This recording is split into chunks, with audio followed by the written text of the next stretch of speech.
Start because I don't see more people coming. Hello, everyone. My name is Mathilde Lagarde. I'm the head of the Campus France office in the Czech Republic. I work in the French Institute in Prague. And welcome everyone to this webinar, Bienvenue en France. So this preparation for departure information session.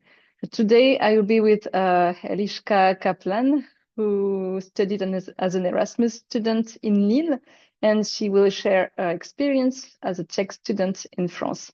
And we are also with our colleague Lali Laruelle, who will help us to manage the chat. Hello.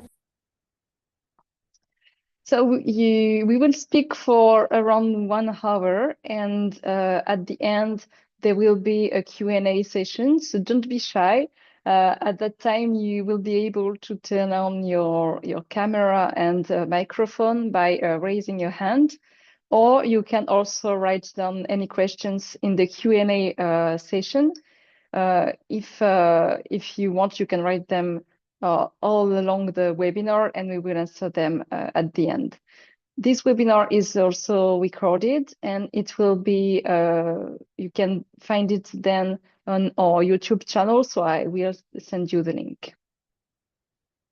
I will share my screen and we'll start the presentation.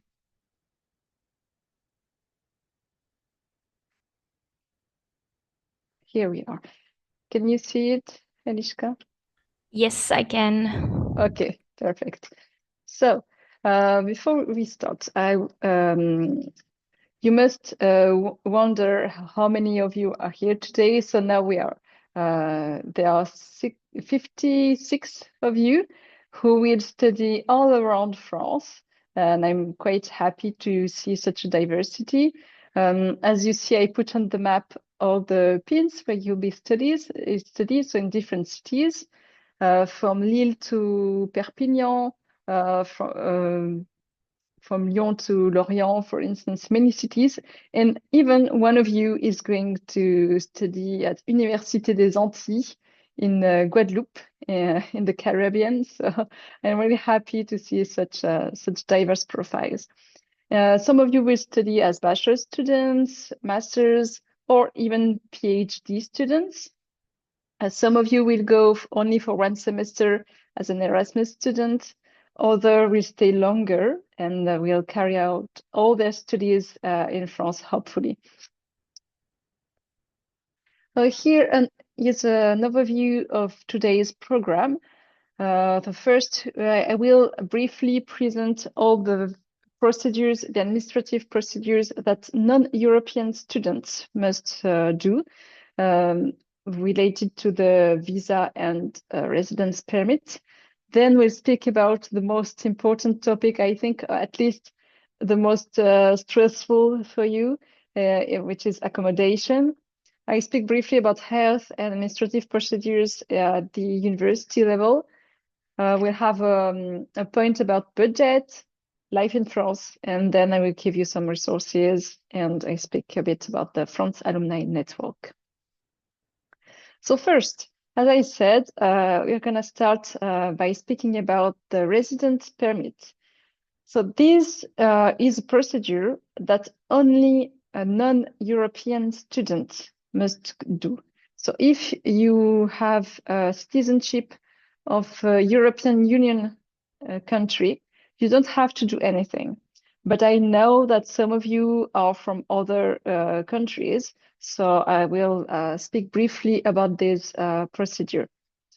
If you are not from the European Union or the European Economic Area, you need a visa, a student visa, to study in France, even if you have a permanent residence permit in the Czech Republic and you've been living here for 5 years, maybe. It's not enough because this residence permit allow you only to travel in the Schengen area for a maximum of 90 days within a 6-month period. So you see, it's not enough for doing studies in France. If you need to ask for a visa, unfortunately, the French embassy in Prague doesn't deliver any visa. So you will have to go to Vienna, which is not far away, especially if you're from Brno, the east part of the Czech Republic. It's even closer, so it's easier for you. And so if you need to do this procedure, I encourage you to contact very soon my colleagues at the French embassy in Vienna. And you can see the contacts. I put the link of the website. Then once you will arrive in France, you will also have to validate your visa. It's not enough to have a visa. Then when you arrive, you must validate it. And you must do it within 3 months upon the arrival. So you have a bit of time to do it. It's not so stressful. And it's done online. Everything is done online. So it's quite easy. The website is called Administration des étrangers en France, and its nickname is ANEF. So maybe you will hear about ANEF, and you will understand it's the website for visa and residence permits. It's also the website where you must then, if you're planning to stay longer than 1 year, your visa will be only for 1 year. So you must then ask for renewal of this visa on this this residence permit on the same website. There are some particularities for students who are under 18 years old and for Algerian students. So I don't think we have Algerian citizens or people under 18 years old today. But if you are in this situation, you can reach me by email, and I will help you if you need any more details about it. So that was for the visa application. Once again, if you are EU citizens, you don't need to do anything. Then we'll continue with the most important topic, the most stressful one perhaps, which is housing, accommodation. If you have been accepted to France in a French university from next September, I can only encourage you to look for a flat right now already, even if it's in 2 or 3 months, because it can be a bit difficult to find an accommodation especially in big cities, as the rent are a bit expensive. But we speak about budget later on. So there are several types of accommodation for students. The most famous maybe is the public student residence, which is managed by the Crous. So this institution has a kind of funny name, but if you go to France, you will hear about it every day, because they also manage the university restaurants. So you can also eat at the Crous. You can live at the Crous, eat at the Crous. So it manages the daily life of students. But so those public residences are the most they are the cheapest options for students, and the safest also. But there is no enough accommodations for every student, so you can ask for it, but I encourage you also to look for other solutions and not to expect from them, because it's quite difficult to have a room in a Crous residence. For international students, the application is only from July the 8th. So you see, it's quite late. So the majority of the rooms will have already been given to students. If you go to France as an exchange student, part of the Erasmus program, you can ask your host university in France if they have any agreements with the Crous residents, because it's the case very often for Erasmus students, and universities secure some rooms for their incoming exchange students. So it's easier for you to find a room in those conditions. And so your main contact for this is the international office of your host university. And they can also help you anyway with finding a flat, even if they don't have rooms in cruise residencies, because they know the context, the local context, and they can help you finding a flat more easily. If you have questions about neighborhoods, for instance, things like that, they are your main contact.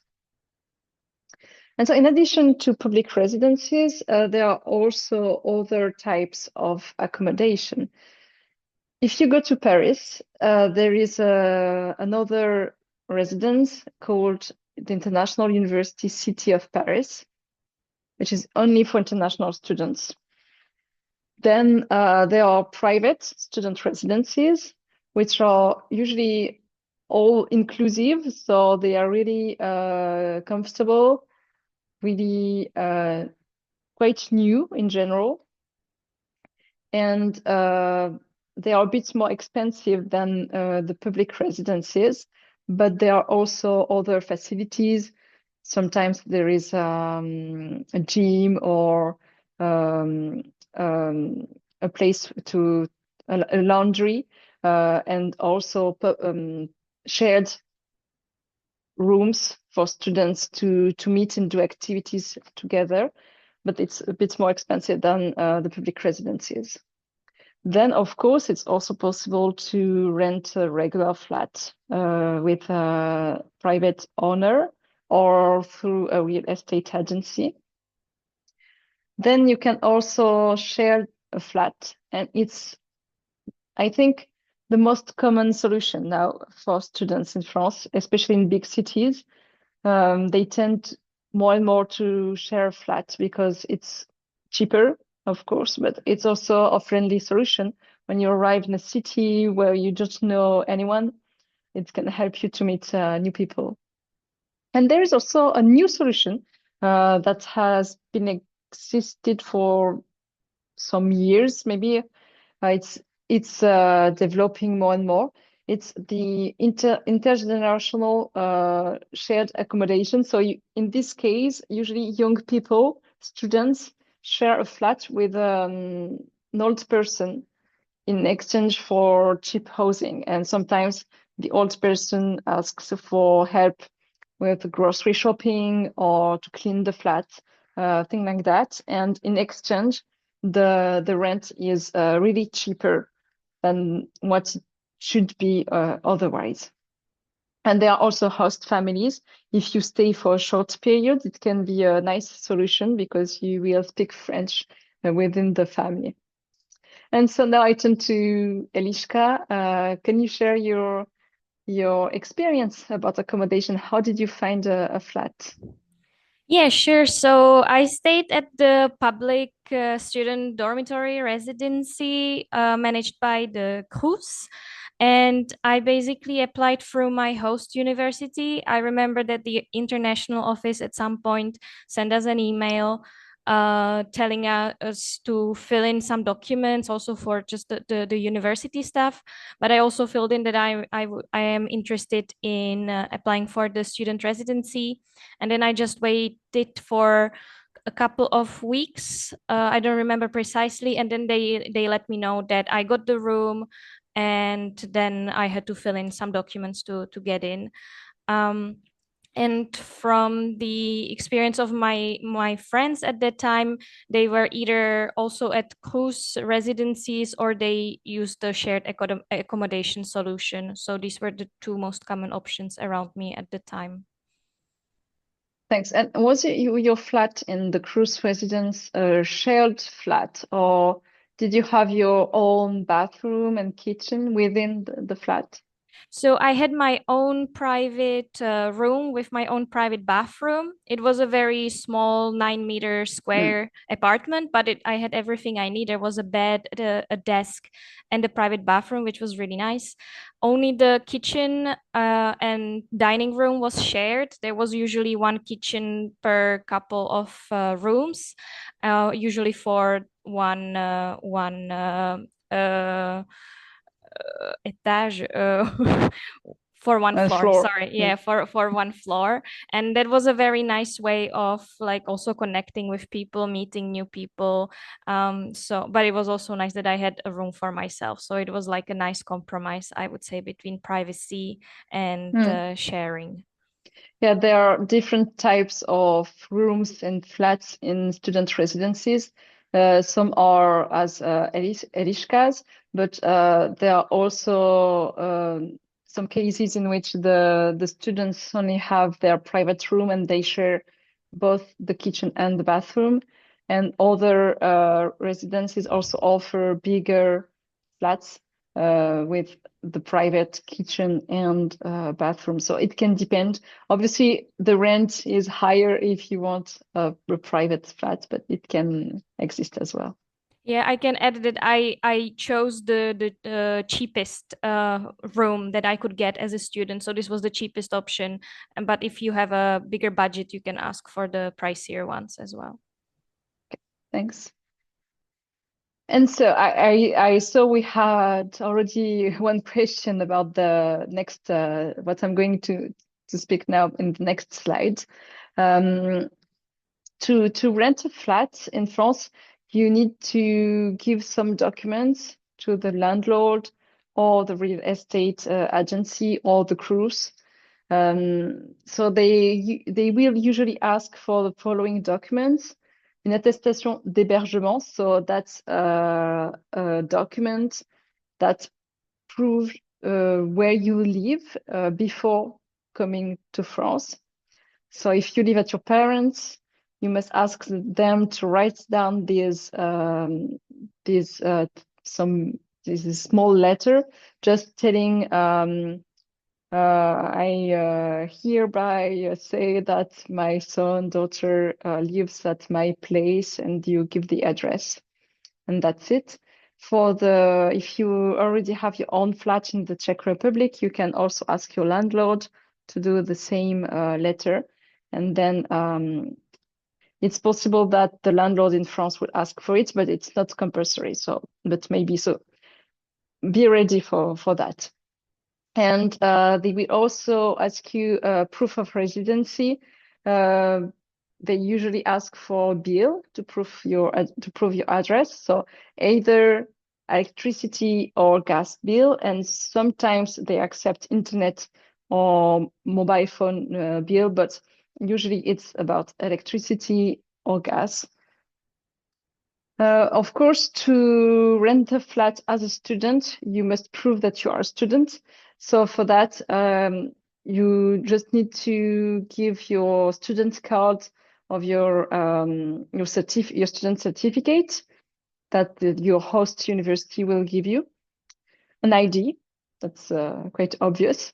And then, usually in France, people ask for guarantor. So I know it's not really common here in the Czech Republic, so you can be a bit disturbed by it. So that's why I have the next slide only about this guarantor. So who is a guarantor? A guarantor is a person who acts as a guarantee if the student can no longer pay for the rent. So usually French students ask for their parents to be the guarantor. And for you, it may not be possible because landlords usually ask for a person who lives in France and pays taxes in France. Sometimes they accept European citizens, even if they don't live in France. But usually they ask for someone who lives in France. So I know it can be harder for you, but there is a very nice and easy solution, which is Visal. So Visa is a free rental guarantee scheme that can benefit all students under 30 years old.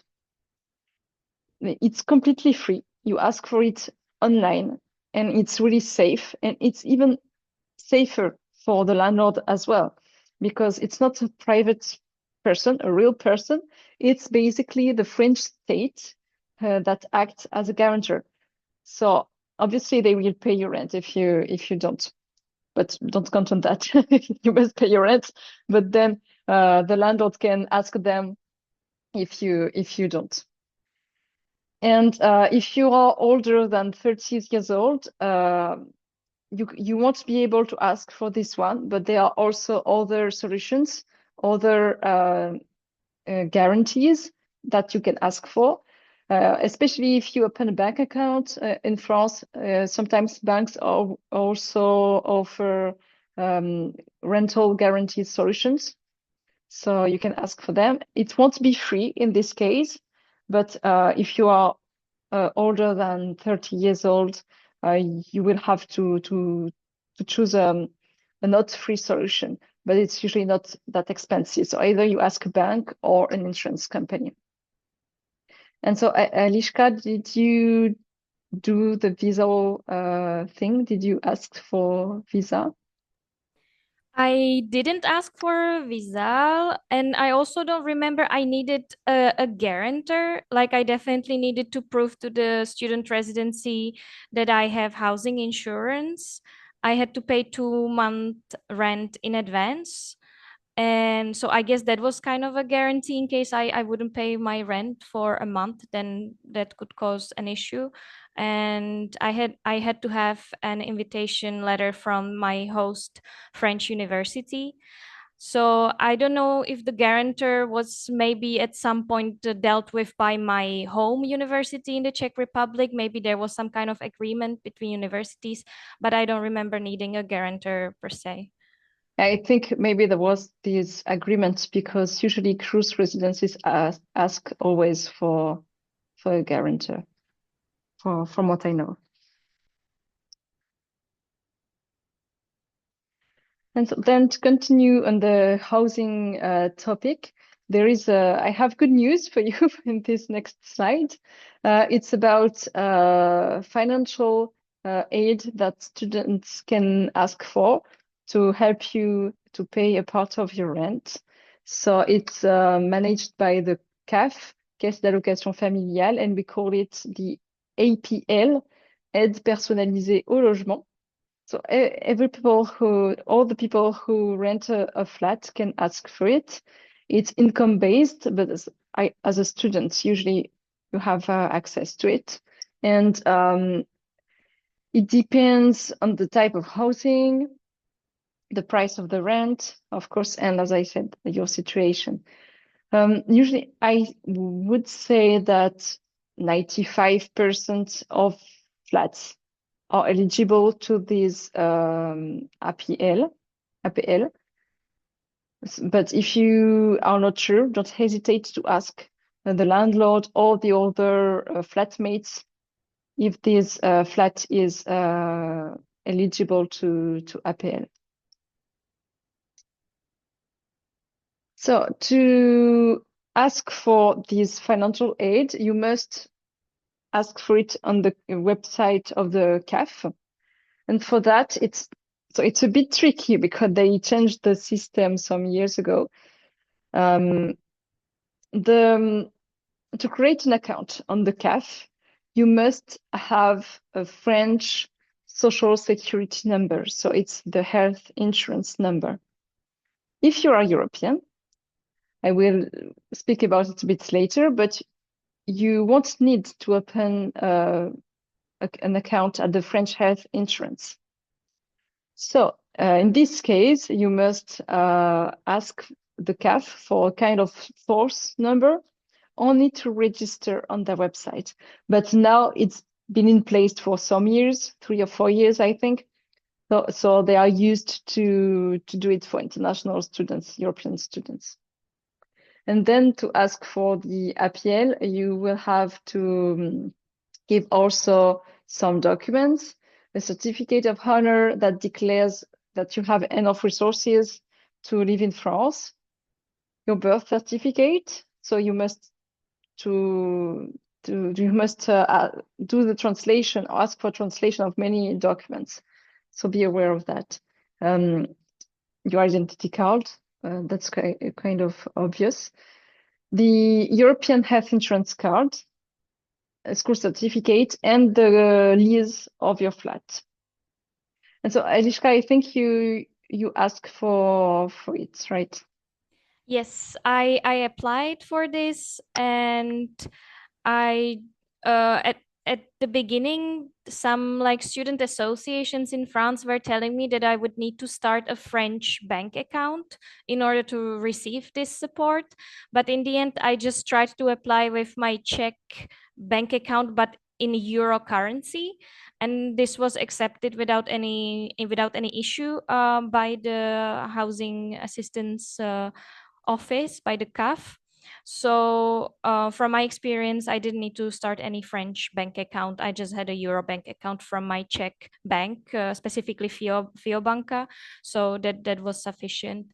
And just maybe expect that it will take some time. It took a couple of months to receive that support. So like I applied for it and then started getting it maybe 3-4 months later.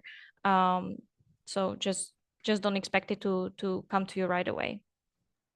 Yes, thank you very much for for telling that. I wanted to do it, but I forgot. So thank you. Um, yeah, indeed.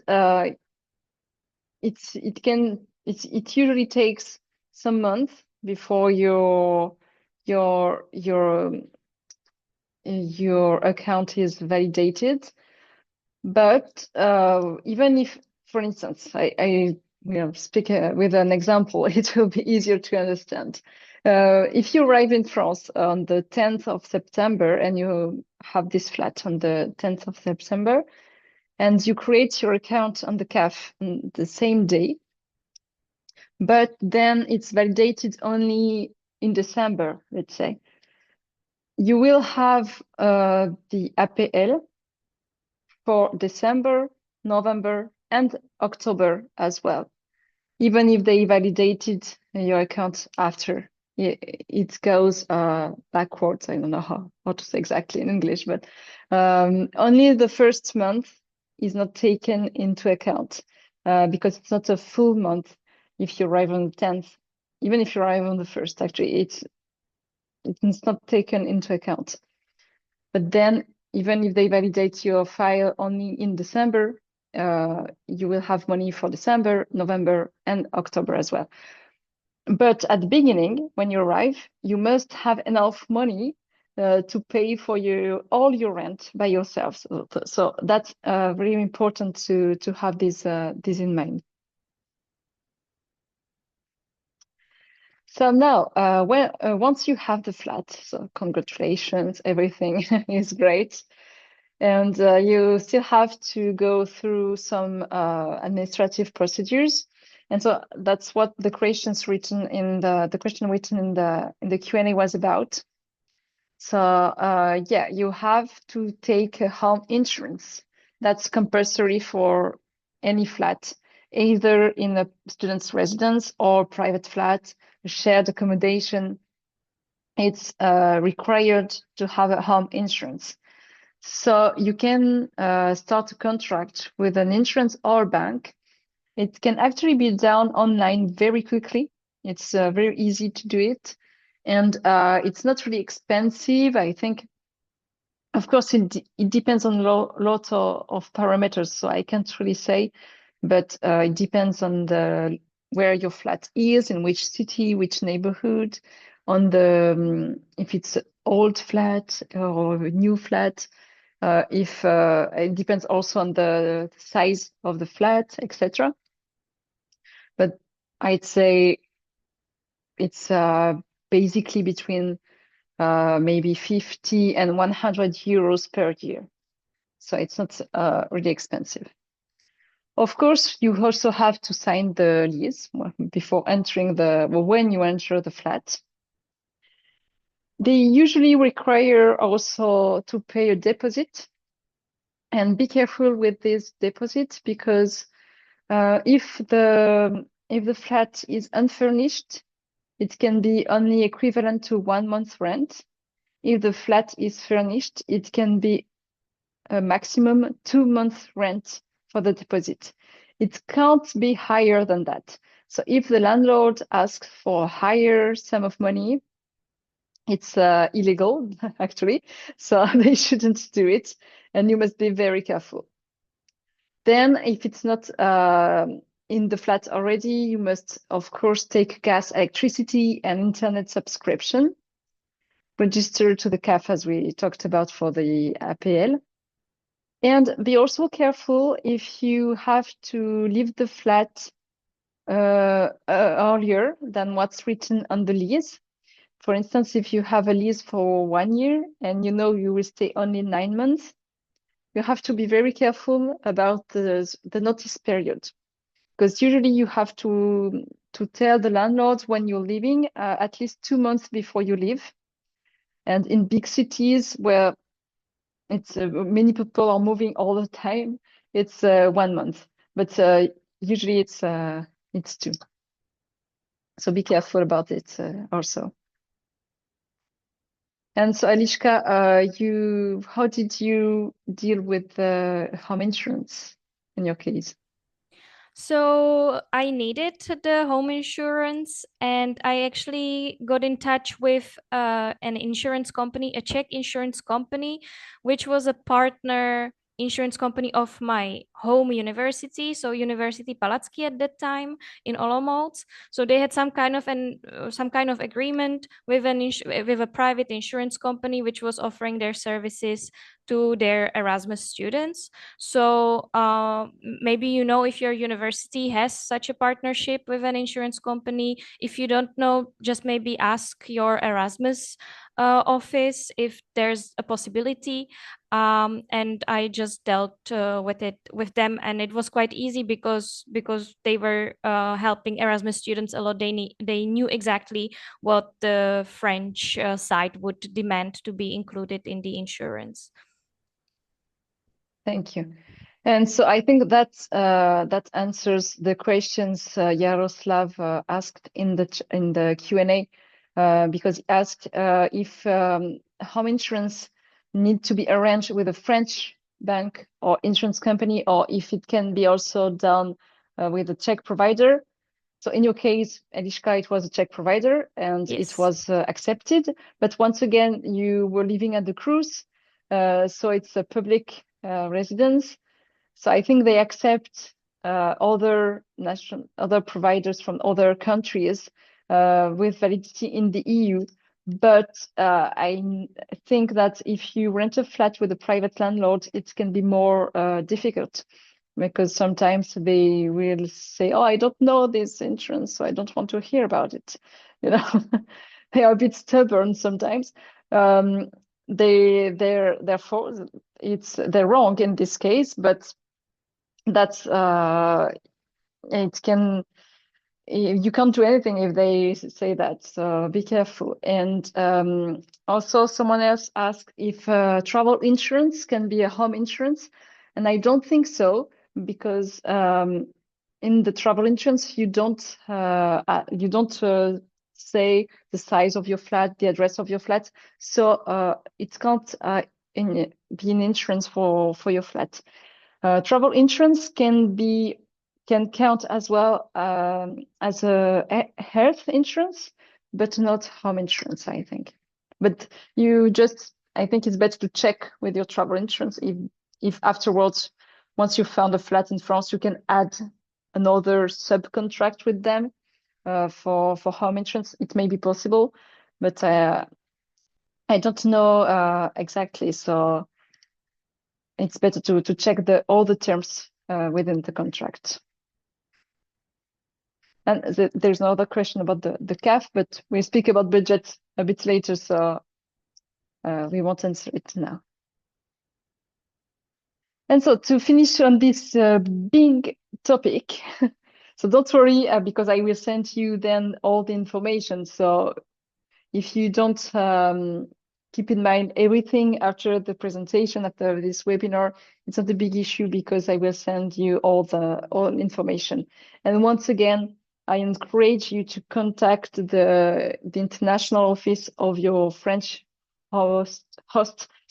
university, because they may have a housing list for their particular city. Once again, do not wait until you are in France to look for an accommodation, but be also very careful and vigilant about scams, because there are many scams, obviously, as there are also in big cities in the Czech Republic. So you must be very careful about checking the authenticity of the organization that offers student residences, student accommodation, especially private residences. So I will send you a list of student residences that are true student residences, because sometimes there are scams. And do not send money before signing the lease. That's really important.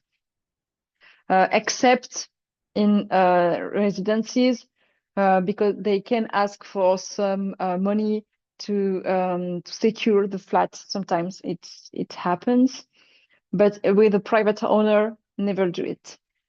And if needed, I think a good solution can be to book a temporary accommodation for the first days, the first weeks when you arrive.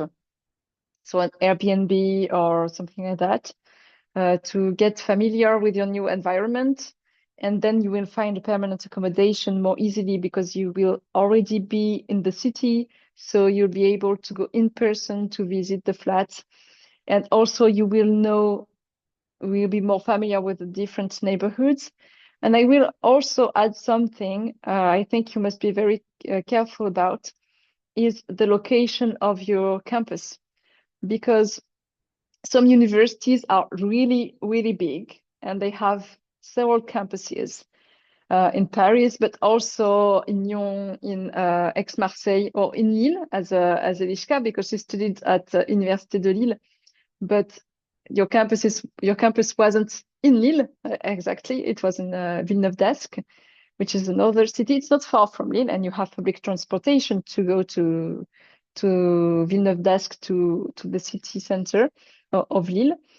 But sometimes it can take 45 or 50 minutes, and I'm sure you don't want to do it every morning and every evening. So be careful also if you go to one university, to check exactly on which campuses your courses will be, to have a flat which is quite close to the campus. I think that's all for accommodation. And once again, if you have questions about this topic, we can still discuss it in the Q&A session at the end. So we'll continue with another topic, which is healthcare. So for European citizens, it's really easy. You have the European Health Insurance Card, which is valid in France as well. So you don't need to do anything, and you don't need to register to the Social Security in France. With this card, when you go to see a doctor, you just show them the card. Usually you have to pay in advance, but then you will be reimbursed by the Czech health insurance. And so if it's okay to have only this card for an Erasmus exchange for 1 semester or 1 year. If you plan to stay longer, maybe, and especially if you know that you have some health issues and you go to the doctor quite often while you'll be in France, it's maybe easier for you to register to the French health insurance, because you will be reimbursed very faster, and also it will be easier to follow your medical records from different doctors. So, Eliška, do you have anything to share about it? I would just repeat that on top of my regular European health insurance, I had also private travel insurance, which was again done through the partner insurance company of my university. So I would recommend you to do the same. The European health insurance is covering a lot, but personally, I usually like to also get an extra travel insurance when I travel abroad, just in case. Yeah, thank you. And for non-European citizens, in your case, it's compulsory and free to register to the French health insurance. It's done online and it's quite easy, so you must do it. And in this case, you will be reimbursed as a French citizen around 70% of the consultation of the costs. And so to cover the rest of the medical expenses, which are not covered by health insurance, you must subscribe to an additional health insurance, a private one, that we call mutuelle or complémentaire santé sometimes. So for that, there are many of them, and you can check online different companies, and you have to pay a small amount of money every month. And then you will be more comfortable, especially if you have health issues, and if you wear glasses, for example, it can be more expensive for you. So it's better to have a private insurance as well. So then we switch with another topic, which is only for full-time students. So if you go as an Erasmus student, this topic doesn't concern you. So it's only for full-time students, people who will have a degree from a French university at the end. But before you enroll to the higher education institution, you must pay to the contribution vie étudiante et de campus, CVEC, which is something all students must pay, except Erasmus students. So French students and international students both pay for it. It will cost next year 105 euros for the entire year. And this money is intended to foster the welcome, social health, cultural and sports support for students. So, for instance, it can finance sports facilities on campuses or cultural activities. And also, this money serves as well to organize some activities about prevention and health education on campuses. And so you must prove to the university you have paid for it to be allowed to register to the university. And even if you have a scholarship, in this case, if you have a scholarship from the French government, you don't have to pay for it, but you have to do the procedure as well. And you will pay €0, but you have to do it anyway. Then you can register then to the university. Well, there are two steps. First, the administrative registration, which is carried out either online or during an appointment at the university. And during this administrative registration, you have to pay for the tuition fees for the year, for 1 year. So as you see, I wrote down the tuition fees for European citizens. The bachelor's degree is 178 euro, the master's degree 254 euros, and doctorate is a bit more expensive. If you are not from the European Union, it can be more expensive. But once again, and I didn't say it before, but the universities, public universities, can decide not to apply those higher tuition fees. So it depends on the university. So the best is to ask directly to the international office of the university in France. Then once you have done the administrative procedures, the administrative registration, you will have your student card, and which is a proof of registration. The second step next is to register to your optional courses and choose your different options. So that's the academic registration. The majority of your classes will be compulsory, but then students can be divided in different groups, so you can choose your group. And you will also have to add usually 1 or 2 optional courses, so you can choose those courses at this time, and you will build your timetable this way. Another important thing for full-time students is to be sure that your studies in France will be recognized in the Czech Republic. So we are in the European Union, so it should be recognized automatically, especially if you will study in a French public university. But sometimes it's a bit harder, so I will recommend to everyone to do this procedure as well. So for that, you have to send to the Czech Ministry of Education your school certificate and a form. There's also a form to fill it online.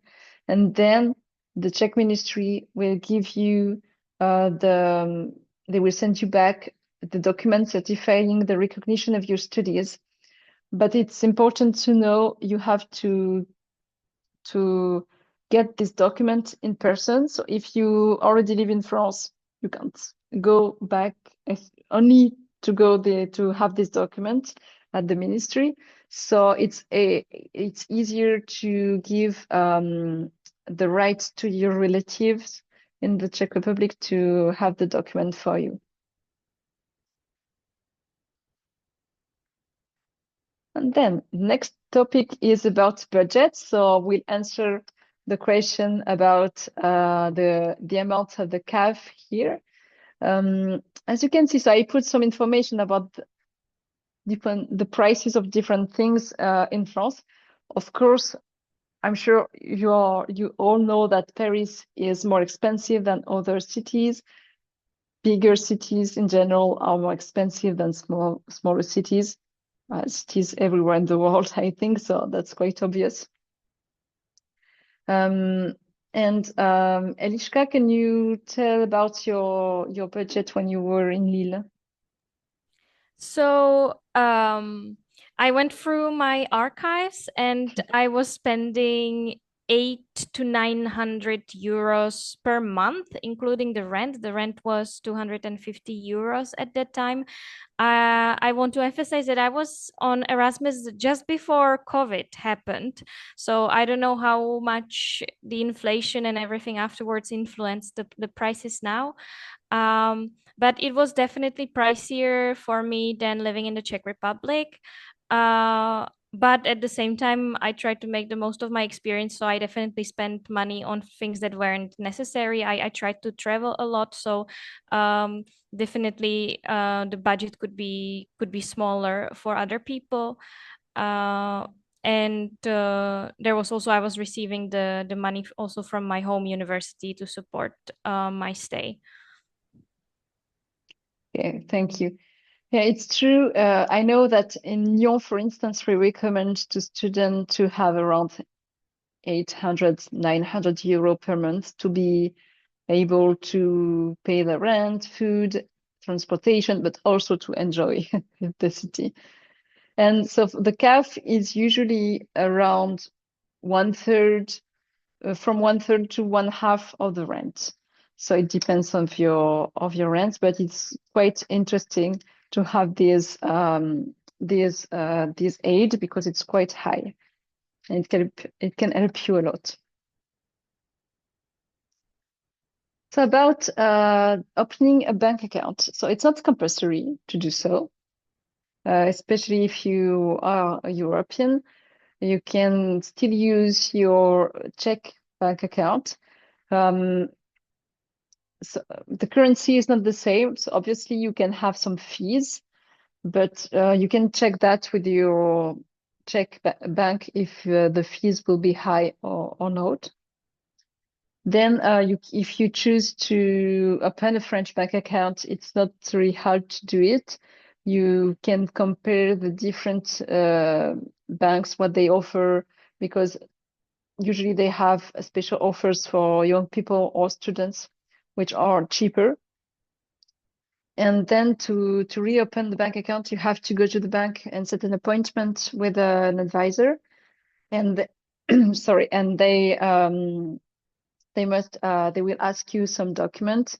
especially which is important to know is that they will ask you for proof of address. So you have to have your flat already at the time, and they will ask you for a French number. So you must open as well a French phone number. At the end, if you open a bank account in France, they will give you what we call a RIB. It's a bank identity statement that contains all information about your account, and you will have to give this RIB to health insurance, to the CAF, or to your employer if you work, in order to receive the money. And I think you talked about your Czech bank account already, Eliška. So it was Czech bank account, but in euro. Exactly. So I received the university support there. I received my CAF money there. I paid with that bank account. It also came with a credit card or like a debit card. So I also used that card to pay for everything in France. And on top of that, if you don't know, there are these services, apps like Revolut or Wise, which are online banks where you can set up an account. Usually you pay less fees for transferring money or for currency conversions. It's very friendly to set up. They offer cards like digital cards for Apple Pay, Google Pay, stuff like that, but they can also send you a physical a debit card to pay, and they offer other services. So this can also be an option if you don't want to set up a euro bank account with a standard bank. But I don't know if CAF, for example, would accept Revolut or Wise account to give you money to that account. This I don't know.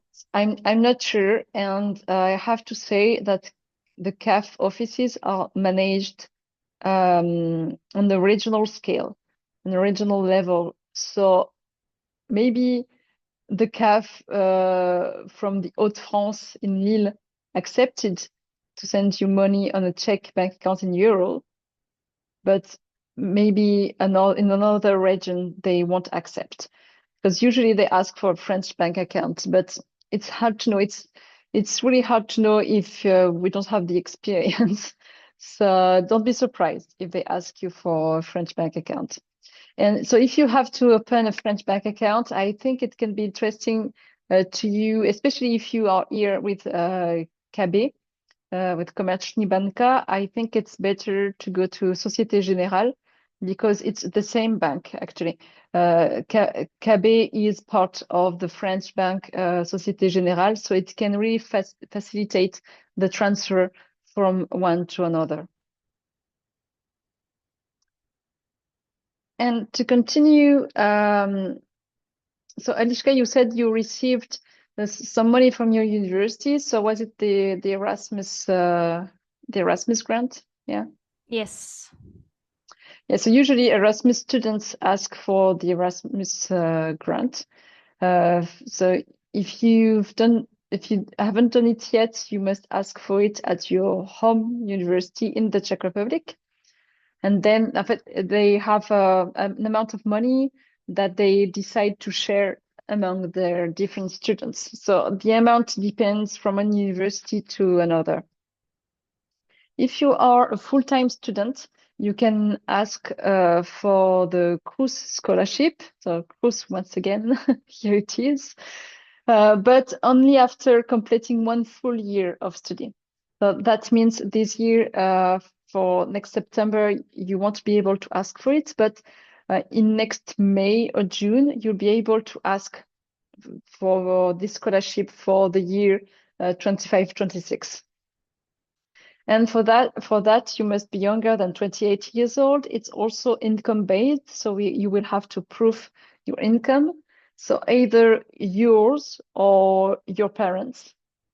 And they will ask for the information showing your gross income in 2023, because it's always 2 years before. There are also other scholarships. For the three of them, it's too late to ask for them for next year.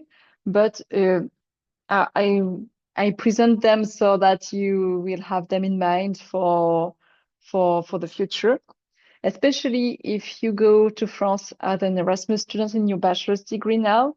Then don't hesitate if you want to stay longer or to come back to ask for these scholarships, because they are either for master's degrees or for PhD students. So we have two France Excellence scholarships, France Excellence Europa, which is for European students, for master's students, and you can see the allowance is quite high, but it's really an excellent scholarships only for the best students, and the competition is quite hard. The FL scholarship program is also an excellent scholarship, but it's both for master's students and PhD students. And then we also have this Baron Fellowship program that some of you have been awarded this year. It's a bilateral program between the French embassy in Prague and the MSHMT.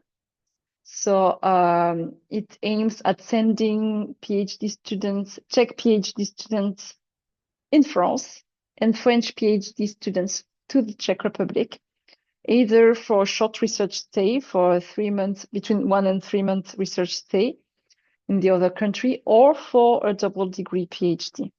That's also possible. Another point to know is that as a student in France, you are allowed to work up to 60% of the annual working time. So that means maximum 964 hours a year. And the minimum wage, the gross wage, is 11 euros and 88 cents per hour. There are many solutions to find a student jobs. The cruise hires many students, universities as well. Then there are also job platforms, and many students work in restaurants or do babysitting, for instance. So that was all for the administrative procedures. So we're done with that. And now we have a short slide about the life in France, especially the differences at the university between the Czech Republic and France. Of course, it also depends on your level of studies, on the discipline you will study, because in chemistry or literature, it's completely different, of course. But in general, holidays are more frequent in France. So that's good news, I think, for you. Either to go back to the Czech Republic to visit your family and friends, or to enjoy the life in France and travel all around the country and the neighboring countries as well. Many courses are practice-oriented, so there are many group projects where students learn to work together in a group. They also do presentations, oral presentations in front of the class. That's really common. So the exams can take different forms, either written or oral, either only at the end of the semester or all along the semester. It depends on the subject. Sometimes the written exams can be really long. It can last for 3-4 hours, and you can have it twice a day. So it can be very, very tiring. And sometimes some courses and exams can be on Saturdays, especially Saturday mornings. So be careful about it when you do your timetable as well. Eliška, did you notice any differences between the two systems? Yeah, there were actually quite a lot of differences, I would say. What stuck to my mind was that the courses usually lasted 2 hours. I was used to more like 1 hour, 1 hour and a half long courses. So 2 hours, and there wasn't any pause in between. It probably also depended on which courses you chose, but to me it happened very often that one course ended at 2 p.m. and the second course started at 2 p.m. and I had to cross like through a whole building to another building, and it was quite stressful for me. But I think the teachers, the professors were usually fine with that. They knew that this was an issue, so Yes. I wasn't punished because of that. And another thing that surprised me was I studied literature, and there was an entire semester dedicated to studying one novel, like one Balzac's novel, for example. We never go that deep, or we didn't, at least at my university. We didn't go that deep into one piece of work. So, but it was very interesting. It was a completely different approach, which was fascinating for me. I had this experience with dissertation, so very long written exams where you basically write a seminary work in a couple of hours at an exam. But like they usually explain to you at the lesson how you're supposed to write it, what you're supposed to do, and you have time in advance to prepare for it. And in general, I would say that to us as Erasmus students, the teachers were more benevolent. So, for example, I had one class where students were supposed to do the oral presentations, but not the Erasmus students. We just listened to other students present. We had to go through the same exam in the end, but we didn't have to do the oral presentation. So there were like here and there some teachers didn't demand us to do all the work that the local students were supposed to do.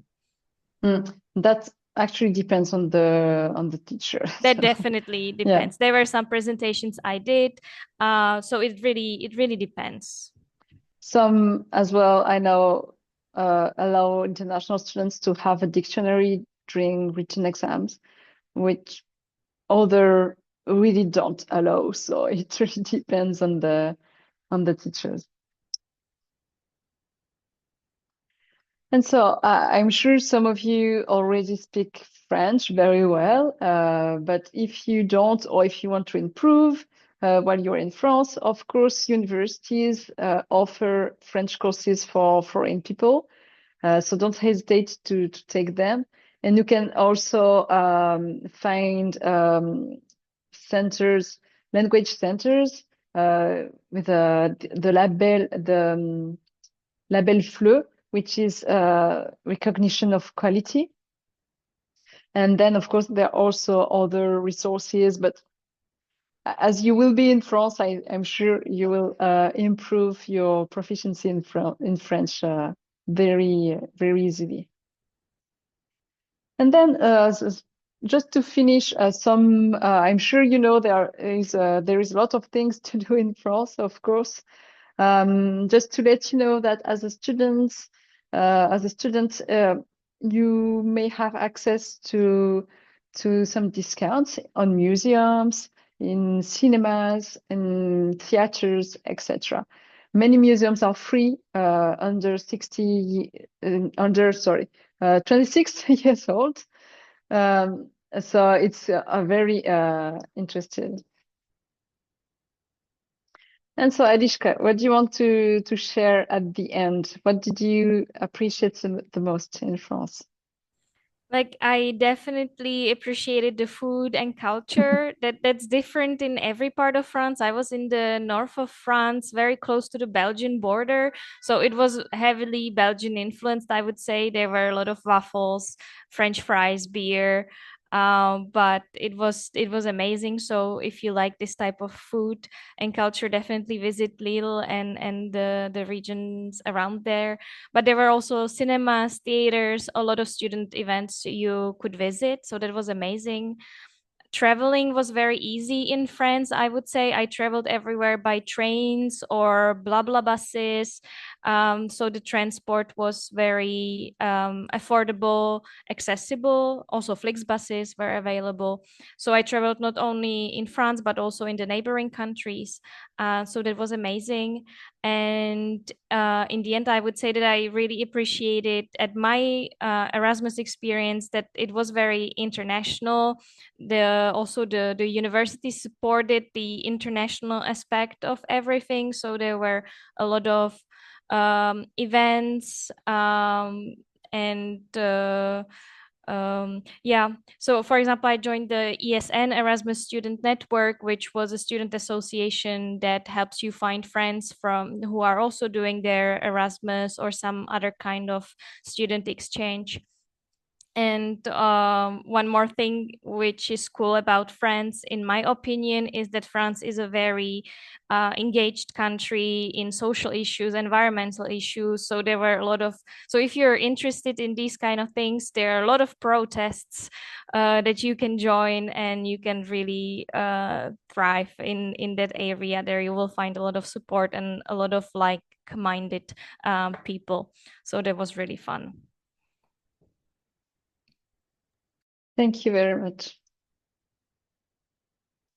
So before you leave, I know we gave you a lot of information today. So just to answer two questions I saw, yes, this presentation will be sent to you. The recording will be online, so you can go back any time. And if you have more questions, you can also write to us by email. So don't worry if you don't think about the question now. You can also ask it later on. And don't be afraid once you arrive and before you arrive to ask all your questions to the host international office of your host university. And to ask several times. It's not a problem if you don't understand at first. You can ask it again. And you have to be very proactive to handle all the administrative procedures. And you will need to translate many documents. And after this webinar, so we have the on-site session tonight. And after that, I will send to everyone the recording of this online webinar and also a list of all documents you need to prepare and get translated before going to France. So Eliška, do you want to add something? Because I know when you arrived in a different country, it can be a bit difficult. Did you have any cultural shock maybe or anything? Yeah, definitely the culture shock was present, even though you might think that Czech Republic is a European country, France is a European country, there's not gonna be that many differences. It's not really true. We are still quite different in many different aspects, so you get ready to experience some kind of culture shock, I would say. But in the end, try to keep an open mind and just enjoy exploring these new things, that like you can see how people live differently somewhere else, and what can be normal for other people. And just like if you struggle, if you get frustrated and you really don't know how to what to do, just don't be afraid to ask for help. There are many people in a similar situation as you are, or who experienced a similar situation as you did.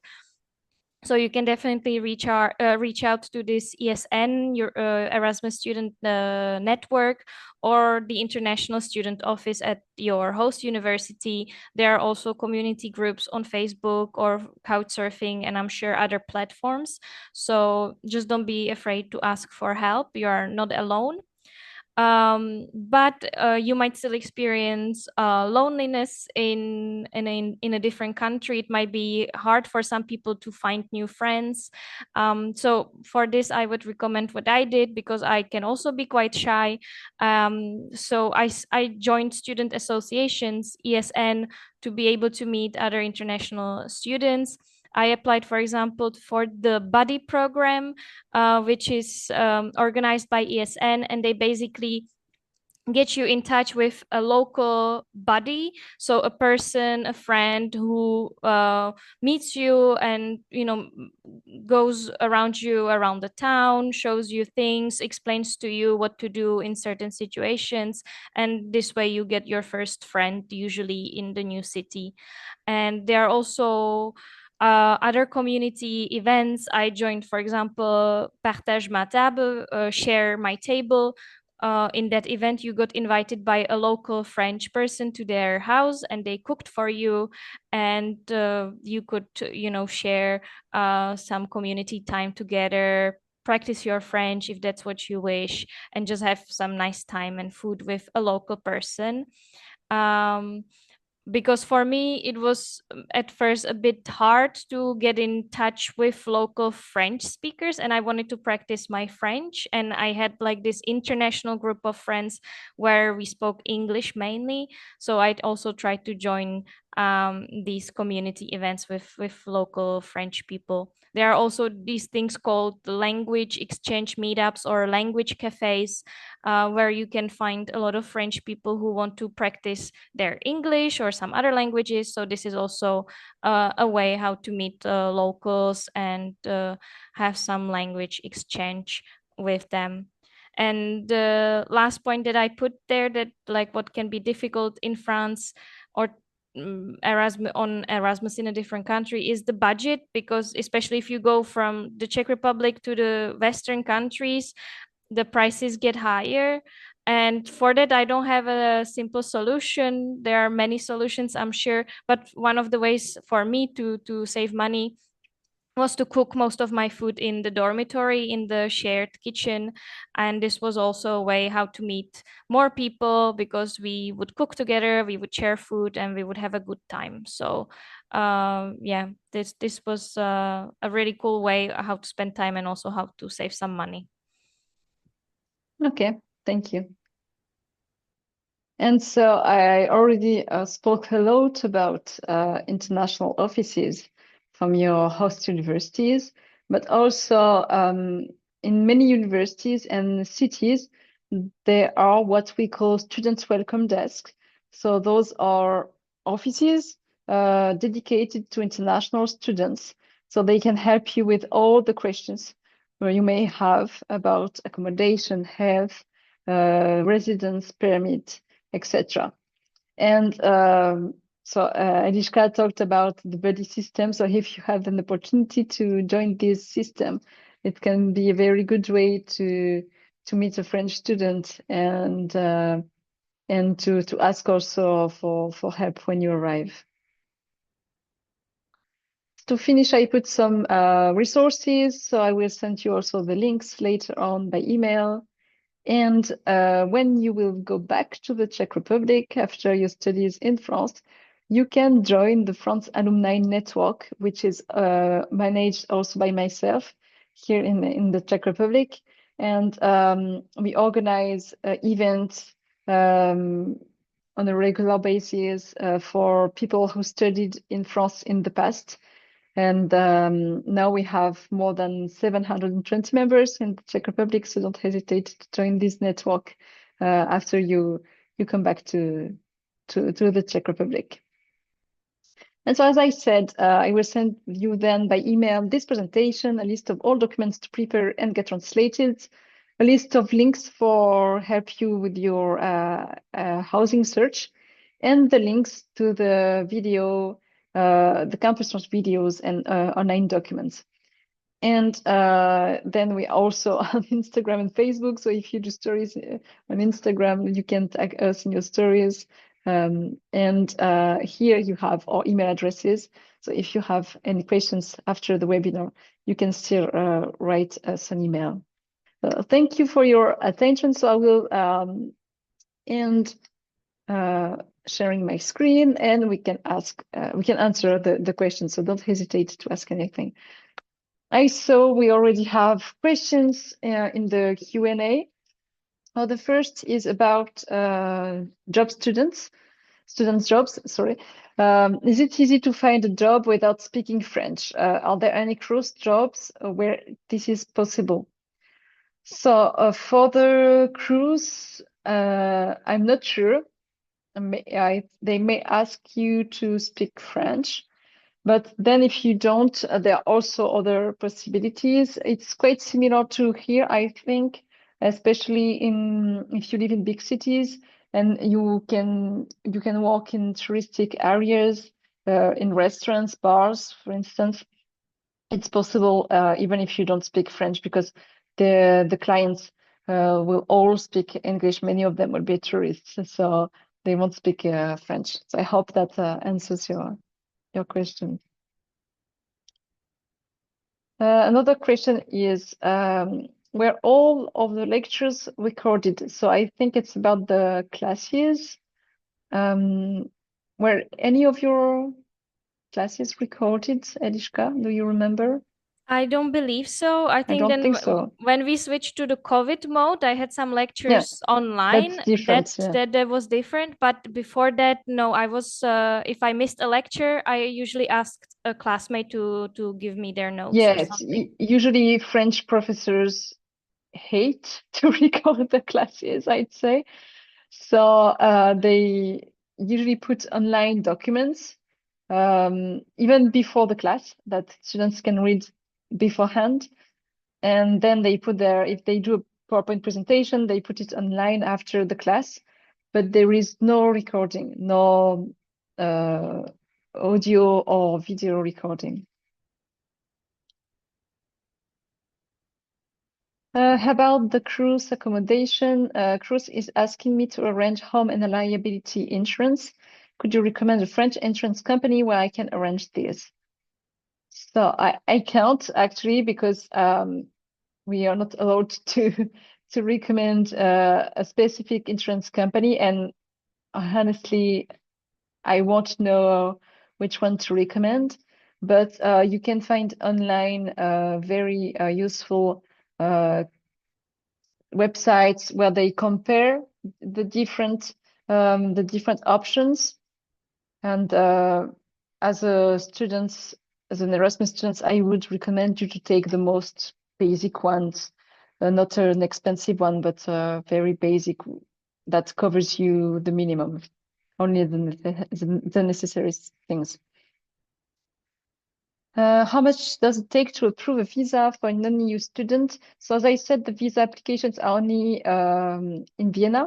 So the French embassy in Prague doesn't deliver any visa. So I don't really know because I work in Prague and not in Vienna, but I know that it takes at least 1 month. It can, in this period during summer, they may have more applications than usual. So it may take longer, up to 2 months maybe. So I will recommend you to ask for it right now if you go in France in September.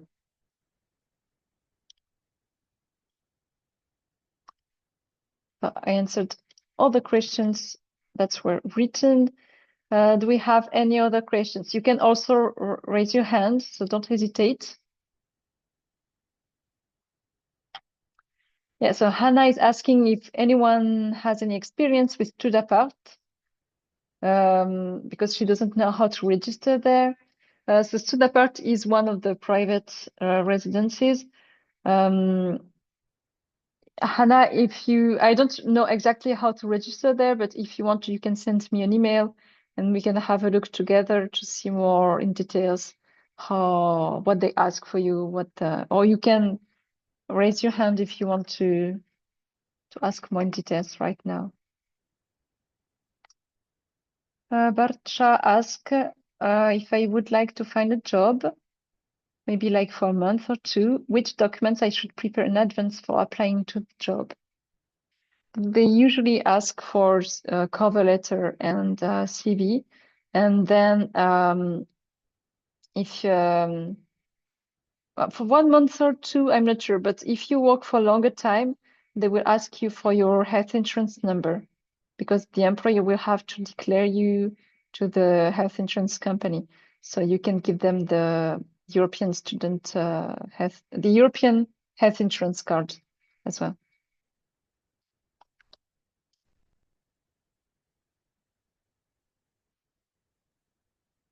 Yes, so someone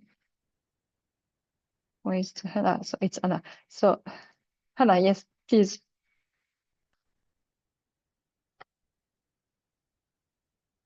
Can you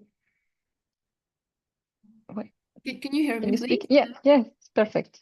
Thank you very much. Actually, I'm going from the Palacký University to University of Lille, and I didn't get any accommodation in Cruz.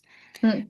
And I'm thinking about Studapart because the University of Lille gave us some link to that. But Okay. I would like to do an inscription locataire, and they offer us the possibility to m'inscrire avec intranet ou m'inscrire avec mon email, and no of these possibilities doesn't work for me, so I don't You know. with your email address doesn't work? No, it doesn't work when I am trying to create um Mm. yes, to create And the have you tried with your personal email address or with the student address? with the personal one. Maybe you can try with the student email address from Lyon, Mm-hmm. because as it is a student residence, they may want to check you are a student With from the step of registration. Mm-hmm. For Yes. my email address from Palacky University. Yeah, No, from Lyon. for Lille. Mm. I don't know if you have it yet. No. I No, didn't not have yet. anything for some email or some other like But they they they will. tell me that I would have some identifiant de l'ENT, but Mm. actually I don't know what is it. Yeah, I that's the same. So ENT is Espace Numérique de Travail. So it's the intranet of the university.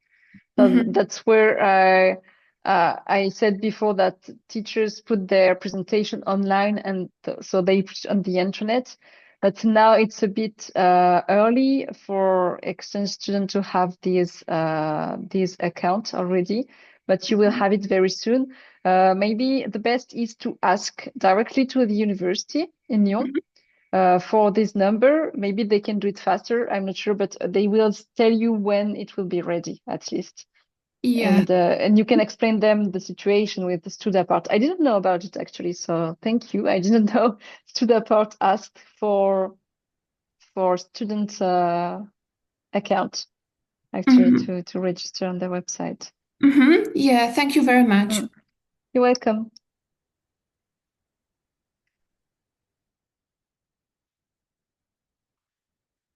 We have another question in the chat. Yeah, it's so it's following the previous question. No, you don't need a work permit to work in France if you are Czech. If you are a Czech citizen, you don't need. Actually, even if you are a non-EU citizen, you don't need a work permit because your visa, your student visa, will allow you to work in France for the same time as a French student, except if you're an Algerian citizen, but I don't think so. Yeah, so you don't need a work permit. So we have questions from Natalia. Please go ahead. Hello. Can you Hello. hear me? Yes. Mhm. Thank you. Very useful information you gave today. Thank you so much. I have two questions. Actually, one is only to double check. Mm. So I'm a PhD student and I go for 2 months research stay in Paris in October and November. And as far as I understand, I don't need to pay any administrative registration. And I also don't need to pay the CVEC. Is it correct? Yes, because so you told me you go for 2 months research stay, Yes. right? Yeah, so for 2 months, so you won't be registered as a full-time student, so you don't have to pay for the CVEC. And the first question was about the That was the first question, just to double check. And the second question, whether you know okay. something about the cruise restoration. just do I need a card, for example, for the payment in those restaurants? I mean, restaurants, Yeah. menus or Yeah, something. so I didn't go that deep in details, but if you want to eat at the university restaurants, in the cruise restaurants, you will have to create an account on an online site, but your host university will send you the link, I think. It's called Easily, and it's linked to your student card. So actually you put money on the website and the money will be on your student card. And then when you go to the restaurant, you pay with your student card directly. Ah, perfect. Okay. And you can also use, it's the same if you want to use printers at the university and also to borrow books at libraries. Oh, perfect. Thank you so much. Thank You're you. welcome.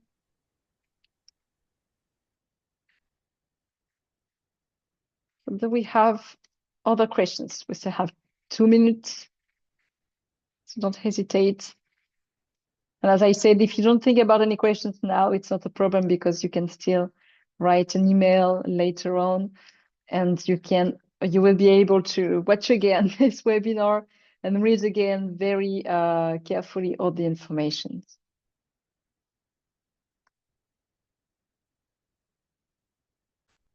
So if we don't have any more questions, I will thank you very much, Eliška, for sharing your experience. And thank you all for attending this webinar. And we wish you all a very pleasant day in France. Thank you. Have a nice day.